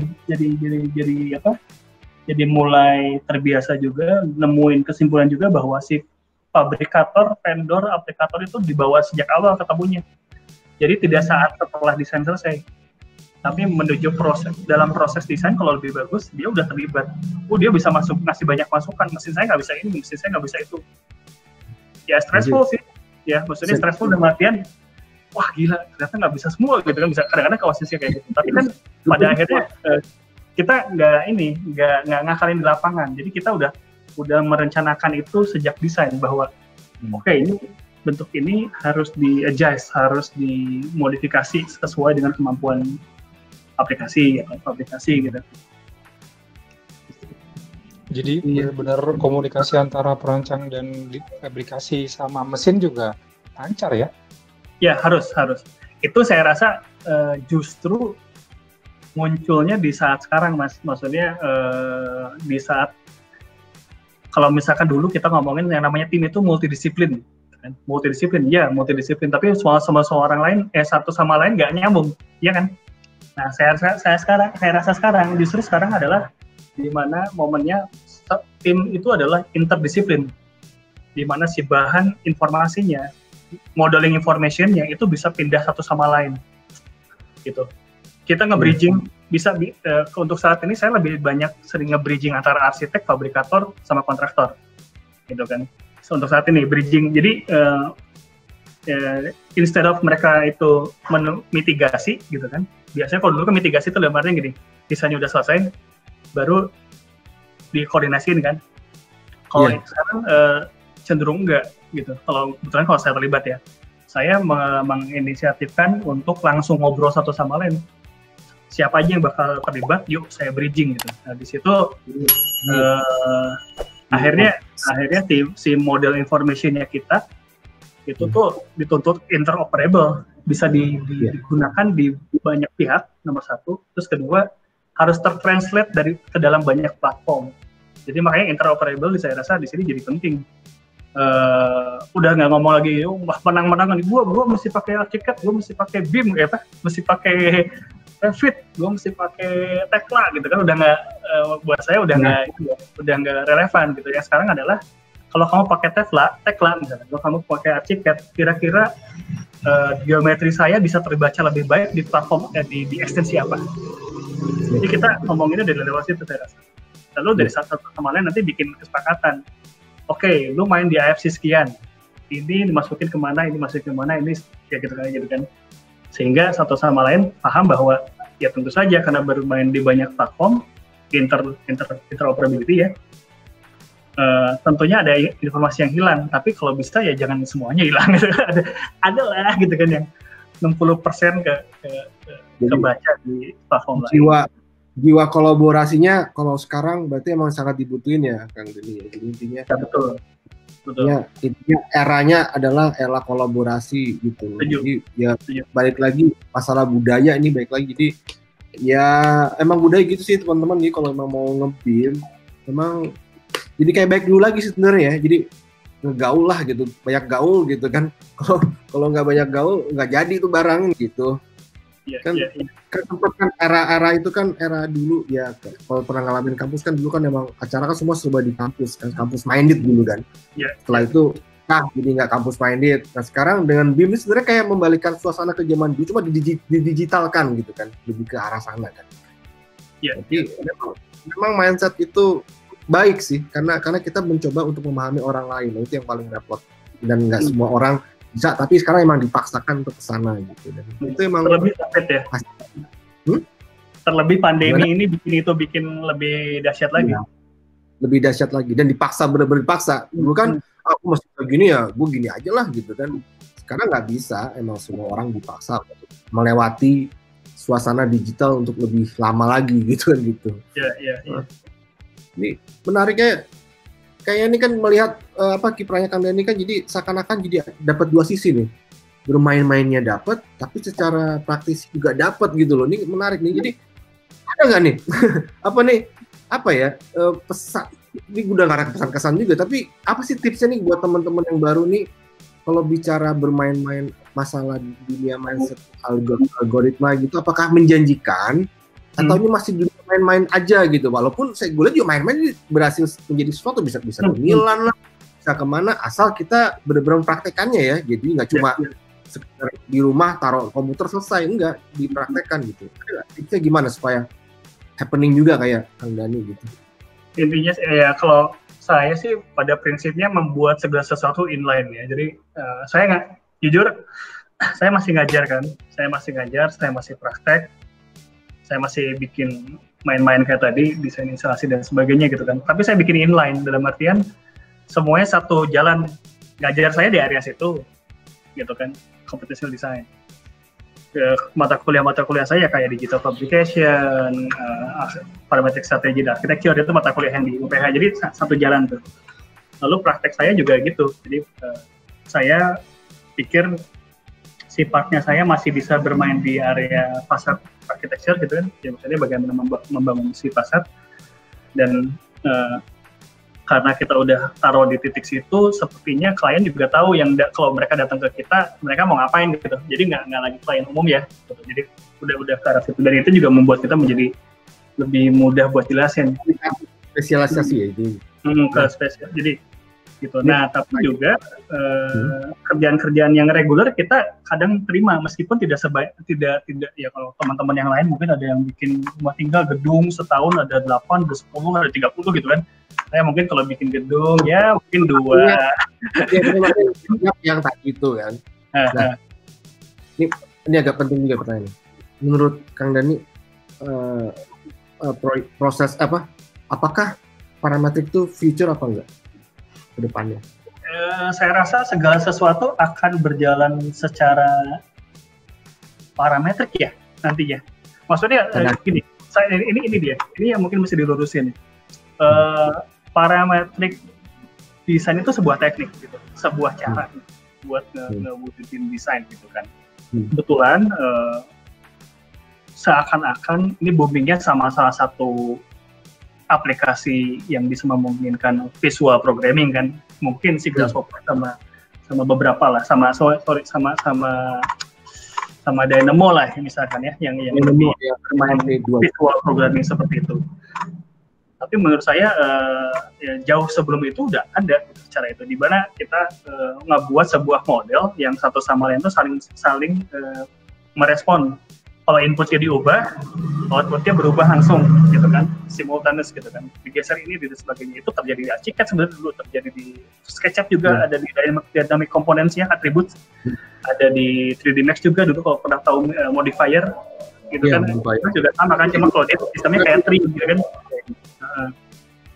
Dan sebagainya gitu. Sebenarnya itu udah ada, cuma memang kesannya munculnya booming setelah kemudahan yang bisa dipertunjukkan sama si Grasshopper dan Dynamo mungkin ya. Tapi kembali itu saya rasa sebuah teknik. Nah, nyari semua aplikasi itu sekarang based on data jadinya, data driven nantinya. Dan data driven itu bisa kita link dengan banyak, bisa formula, bisa aplikasi lain, bisa plugin lain dan sebagainya, sehingga satu sama lain nanti mungkin bisa kita manfaatkan buat kebutuhan desain kita gitu. Contoh kecil, dulu orang kalau mau bikin environmental modeling mesti buka Ecotech gitu kan. Ya kan? Environmental modeling mesti buka Ecotech gitu kan. Jadi menunjukin solar radiation seperti apa dan sebagainya. Tapi sekarang ada Ladybugs dengan si Honeybee, ada Eddy 3D, ada lagi Saphira dan sebagainya, dan itu masing-masing ngambil satu data doang kan. Weather datanya punya EPW misalkan yang keluarannya Energy Plus gitu, Nah, maksud saya kayak gitu. Jadi semua sekarang based on data. Jadi hampir semua data itu bisa dipakai oleh banyak aplikasi. Padahal datanya data iklim. Lalu berikutnya lagi yang menarik adalah jangan-jangan si yang namanya datanya itu sudah nantinya ada real time data. Jadi sekarang lagi terjadi apa? Di stream langsung. Wah, itu bakal lebih asik lagi. Lebih asik lagi, lebih aktual lagi. Karena kalau desain itu maksudnya kita berbicara tentang desain, bicara tentang arsitektur, kita nggak akan jauh-jauh dari dipertanyakan adalah gini, justifikasi kan? Apa yang justifikasi apa? Tunjukkan justifikasi kamu bahwa ini adalah keputusan yang benar. Nah, untuk menunjukkan keputusan yang benar adalah kalau menurut saya menjawab semua pertanyaan dari data yang data. Kalau dulu kan, kalau saya Pak feeling saya, kan dulu feeling kan, saya bilang ini kayaknya gitu kan. Sekarang udah nggak ada lagi tren gitu kan. Maksudnya emang mungkin ke depan tuh dihadapi oleh keputusan yang benar-benar sangat sinkron dengan dunia nyata itu aja kan. Kalau dulu kan masih bisa ngomong ranah-ranah abu-abu kan. Enggak Pak, kalau saya kayaknya miring sedikit, kayaknya enak. Nah, ini miring ngapain? Ini kalau parameter kan kayak tadi tuh bikin yang apartemen di Bandung kan, miring-miring ngapain sih? Oh ini karena sinkron karena matahari Pak, ini gini, datanya gini. Kalau saya matahari gini, ya kenapa saya tariknya sampai sini? Ya karena matahari sampai sini kan gitu kan. Kalau sekarang udah kayak gitu dan itu emang ada alasannya, dan itu ada datanya kan gitu. Kalau dulu kan. Dan itu yang mungkin bakal bakal dipertanyakan validitasnya kan. Dalam artian ujungnya validitas. Nah, kalau datanya salah, dan artinya kalau misalkan datanya salah, segala proses juga salah gitu kan. Jadi pegang harus dari hulu ke hilir tuh. Bagaimana kita mengendalikan si data itu. Jadi beneran yang kalau menurut saya sih nggak bisa nih sekarang kita di zaman yang sekarang mungkin tutup mata sama data itu ya. Oke. Ngomong data ini juga, Gus juga suka sih kayak gini karena udah nggak megang aja. Ya, sekarang bahasa coding, apakah Python masa depan? Apakah Python masa depan? Mungkin ya, dia lebih kompatibel dengan banyak hal sih. Karena jujur saya pun juga bukan pengguna Python yang pasti. Ini isu juga nih buat teman-teman, karena kan ngomong data, terus nih kenapa Python sangat terkenal? Kayaknya hampir semua software sekarang mengarah ke sana kalau gue lihat. So, entah KiCad apa itu ngomongnya Python. Walaupun gue juga nggak ngerti ya, tapi kayaknya apakah masa depan gue kan nanya sama yang kecimpung. Tenang, saya pun juga bukan pengguna Python yang klasik. Saya Rhinoscript, saya sama Visual Basic.net. Saya awalnya dari situ. Tapi sepertinya kalau kita lihat dari perkembangannya kayaknya sih Python lebih kompatibel sama banyak aplikasi ya. Aplikasi bantuan buat desain. Karena arsiteknya ke depannya pakai Python tuh sama Revit juga Python. Kayaknya kesepakatannya IFC ke Python. Apanya kalau gue lihat sih isunya. Sama bahasa programming lebih mudah dibaca sih sintaksnya. Oh gitu. Yes. Ini buat teman-teman yang muda nih kan, buat kalau mau itu ya ini info aja sih. Terus terang kalau saya sih mungkin bisa membantu aja buat teman-teman yang lebih muda nih. Oke, bagaimana dengan mahasiswa?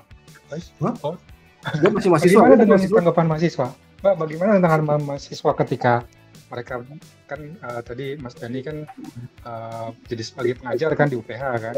Nah, ketika melihat seperti ini, ketika mereka baru kali pertama belajar, respon mereka seperti apa? Karena bisa jadi cerminan untuk anak muda untuk bisa dapetin, karena ini potensi banget kayaknya kelihatannya ya, luar biasa. Pertama karena dulu juga saya pernah jadi mahasiswa gitu kan. Yang tadi saya cerita tadi kan saya punya tutor Matias Del Campo.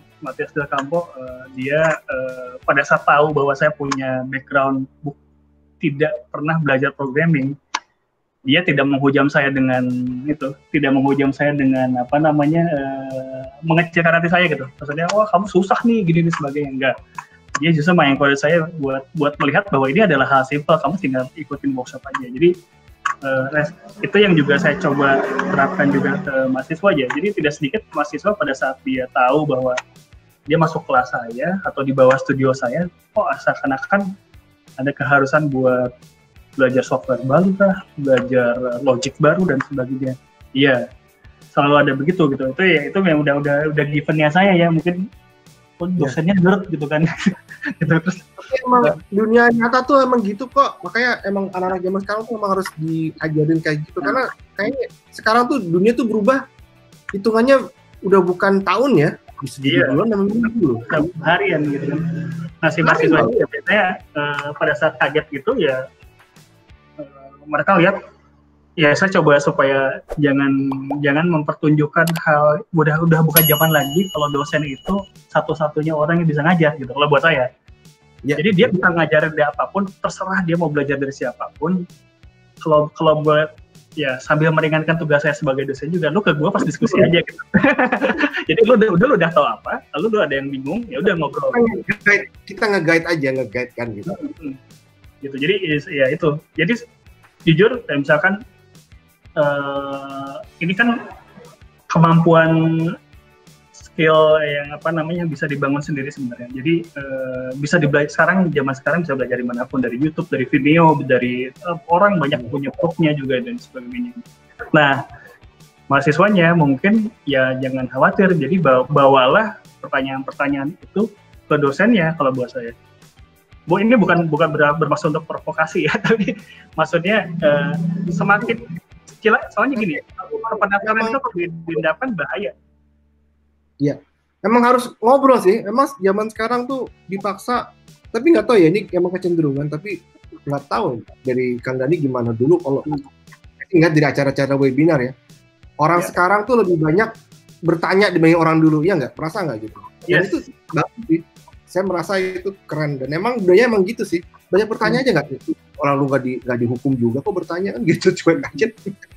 Nah lalu si mahasiswa ini pada saat mengetahui ada teknik ini biasanya ada saya encourage supaya tidak membuat kubu. Jadi ada kubu yang suka sama nggak suka. Ya kalau orang beda interest mah ya biasa aja gitu maksudnya. Dan satu lagi saya mengutip pernyataan Prof Yandi dari UI. Kemarin dia ngasih statement yang bagus sih, saya happy banget.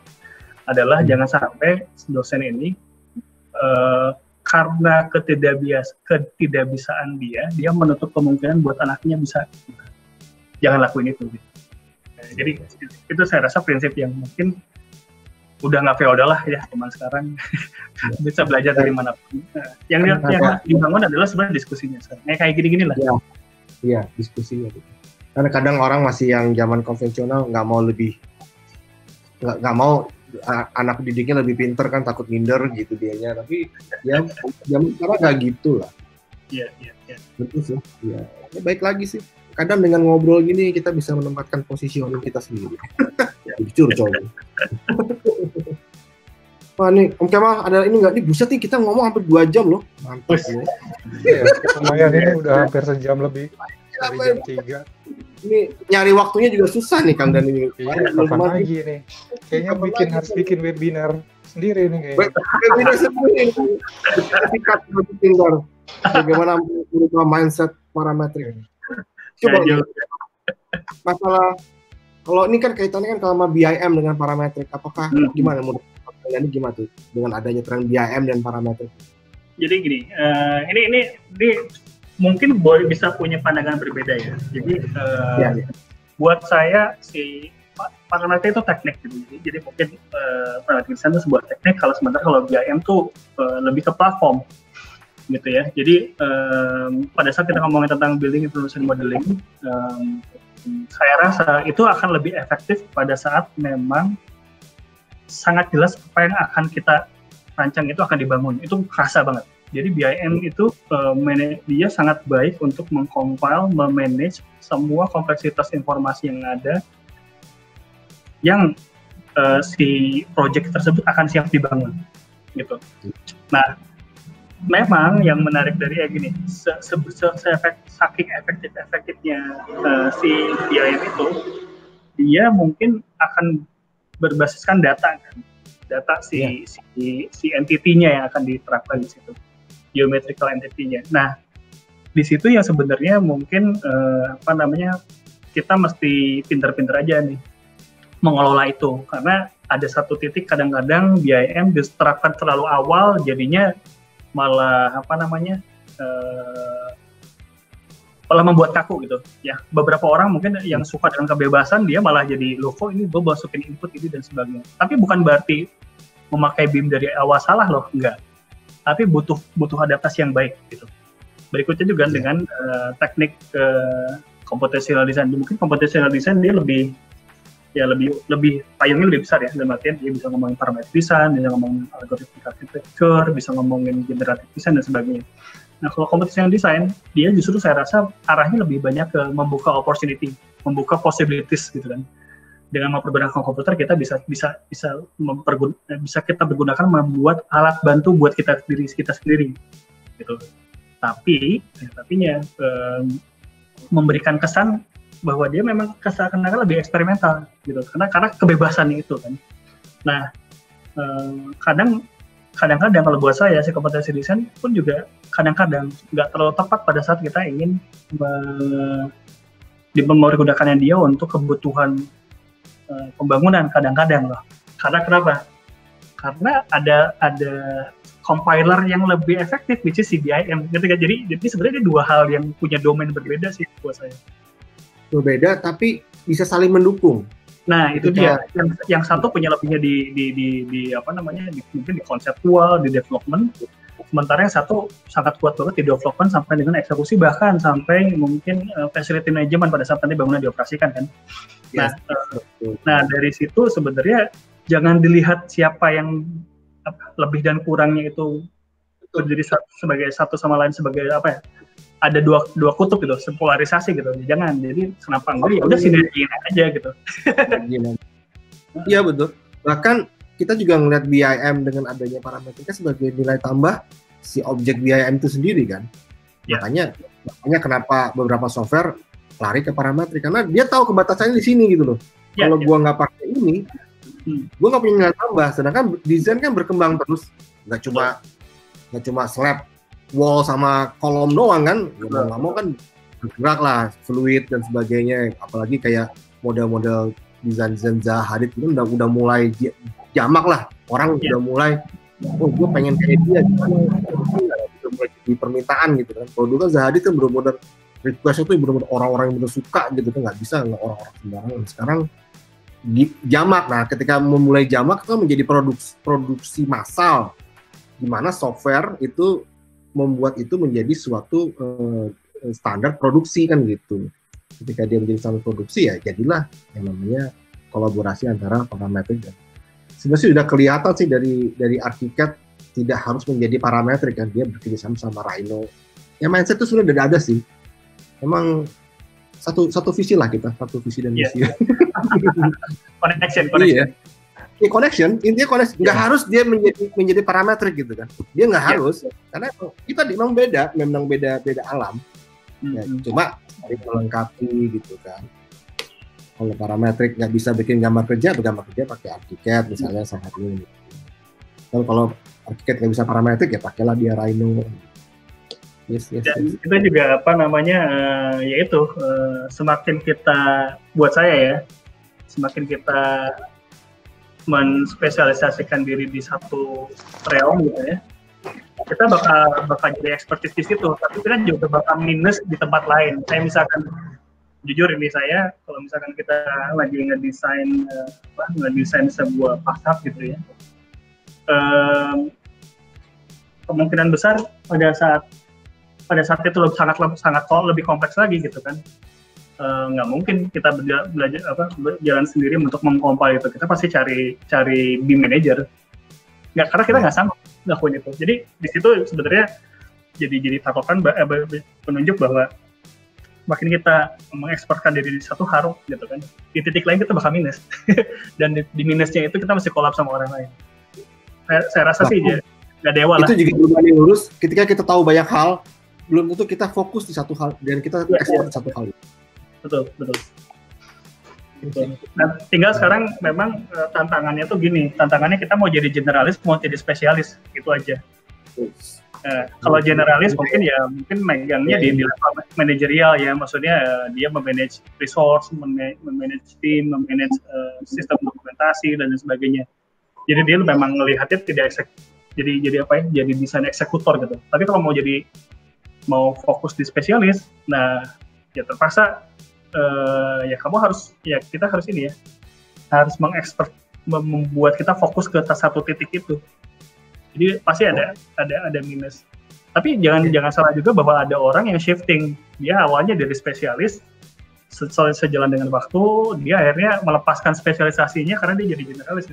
Jadi bisa memanage tim. Pilihan. Hidup pilihan. Gitu. Itu wajar. Jadi jangan dibikin satu rules gitu. Bukan satu rules, satu jalur pasti gitu, nggak ada gitu. Mengalir aja. Tapi fokus gitu kan. Iya. Nah, itu bukan berarti ya sembarangan, ya fokus aja. Ketika ini menjadi suatu Tuhan kamu dan ini menjadi suatu yang menurut kamu itu menjadi manfaat. Ujungnya manfaat sih. Kalau kita bergerak tidak ada manfaat ya percuma. Ketika menjadi generalis atau spesialis tuh manfaat lah. Gitu. Iya. Saya rasa dia pasti saling isi lah. Nah, Om Kemal, gimana Om Kemal? Betul. Udah lama kita kayaknya nih. Udah lama kayak kitanya Om. Banget ini. Iya, nih, tapi isinya memang daging. Thank you banget nih bisa ngobrol nih sama Kang Yadi. Sekarang gini deh, apa dong Kemal? Terakhir gimana nih kita nih? Terakhir, pamungkasnya untuk yang baru benar-benar coba untuk masuk ke parametric design atau BIM. Itu mungkin ada pesan-pesan atau ada tips and trick apa harus ke Jerman dulu atau harus jadi Bauhaus Dessau dulu gitu kan? Enggak. Makanya ngapain? Tips saya sih ya paling gitu aja, bahwa semua bisa dipelajarin, apalagi zaman sekarang kita bisa dapetin dari banyak orang tutorial dimanapun gitu kan. Yang mesti kita investasiin bukan investasi sih. Ya benar, mungkin tepat sih. Yang kita mesti lakuin adalah menginvestasikan dia di waktu, karena itu butuh waktu. Jadi pasti slow. Karena kenapa? Karena yang kita brainstorm itu, yang kita bakal hadapin itu adalah mendekonstruksi logik kita yang biasanya itu sangat pragmatis. Itu kesannya kita harus tadinya lurus, jadi dan itu harus membiasakan convert sama diverse, bisa mengembang keluar, bisa memfokus ke dalam. Jadi kalau pesan yang utama sih baru mikir ini udah keluar lagi masalah. Jadi itu sih sediakan waktu dan tenaga buat memasukkan dia ke dalam learning curve-nya kita dalam kerja. Itu tuh nggak ada yang, sebuah sesi nggak ada yang instan. Iya. Dan jangan baper ya. Betul. Sampai jangan sepelekan hal yang sederhana. Jadi maksudnya gini, untuk membuat sesuatu yang kompleks itu kita mulai dari yang sederhana dulu. Itu aja sih. Jadi jangan ujuk-ujuk itu karena sebagai harapan. Tapi yang sederhana yang udah bisa jangan disia-siakan juga gitu. Jadi tetap di-maintain lah. Ya intinya kalau kalian nge-BIM jangan langsung bikin lantai banyak dulu, coba bikin rumah sederhana gitu. Iya kan? Bikin rumah sederhana nge-BIM bisa nggak sama fondasi sekalian tuh pembalokan. Ya udah bisa bikin rumah yang besar. Ya sama kayak ini kan. Saya juga sama. Nyobain Rhino, itu susah banget kan. Nyobain tuh bikin garis line dulu. Waktu sih. Tapi baik lagi emang mumpung kalian masih muda, stok salahnya masih banyak ya Om ya. Bener, yo, betul. Ini kalau udah putih-putih kayak gini nih. Kalau udah putih itu nggak boleh salah. Kamu dimarahin masalah. Iya Om Kemal. Oke, siap. Oke, udah sampai. Kita pada di penghujung waktu. Yes. Yes. Thank you banget Mas Dani. Mudah-mudahan apanya nih Om Kemal ya, mudah-mudahan tipsnya nih bermanfaat ya buat teman-teman. Intinya ya yang muda-muda nih masih punya waktu, dan kalian coba aja sih ujungnya, karena nggak harus belajar ini tuh, resources sudah banyak, apalagi zaman sekarang ya. Jadi ya beranikan aja dan tetap fokus. Ya kita lihat kan perjalanan tadi dari tahun berapa sampai ke berapa tuh berdarah-darah iya, tapi ada momentum, karena namanya orang usaha pasti ada momentum. Kita juga nggak lihat kan tiba-tiba Kang Dhani bisa jadi bisa ikut jadi bikin pavilion di luar negeri. Itu kan benar-benar momentum yang dari awal, dari momentum kecil ya Kemal ya. Jadi Betul. dari hal kecil lah, ketemu orang, bisa ketemu ini karena kita fokus dan kita membuat sesuatu ya. Istilahnya sih action sih, kalian action lah dengan apa yang kalian buat ya, nggak Kemal. Yep, betul sekali. Dan mungkin Mas Dhani nanti bisa jadi seperti profesornya di Bauhaus Dessau kayak Andreas ataupun iya kan? Diaminin. Iya. Amin. Biar aman. Betul. Dan siapa tahu bisa punya Dessau sendiri di Indonesia kan? Woi. Amin tuh. Oke. Jangan lupa klik like and subscribe. Ya, seperti biasa. Klik like dan subscribe dan juga share ini ke semua di semua medsos kalian. Dan jangan lupa juga nyalakan loncengnya karena bisa ketemu yang orang-orang luar biasa seperti Mas Dhani. Yes. Yes. Banget. Terima kasih. Terima kasih Kang Dhani atas waktunya. Sampai 2 jam ini. Mudah-mudahan nggak kerasa loh 2 jam. Nggak kerasa. Sama nanti kalau ada acara lagi jangan malu itu ya, jangan itu ya.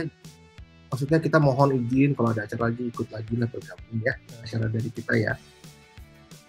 Siap. Mantap. Siap. Seneng gua dah. Oke. Thank you banyak ya. Sampai ketemu lagi. Terima kasih, sampai ngobrol lagi di waktu yang berbeda. Iya. Siap. Thank you.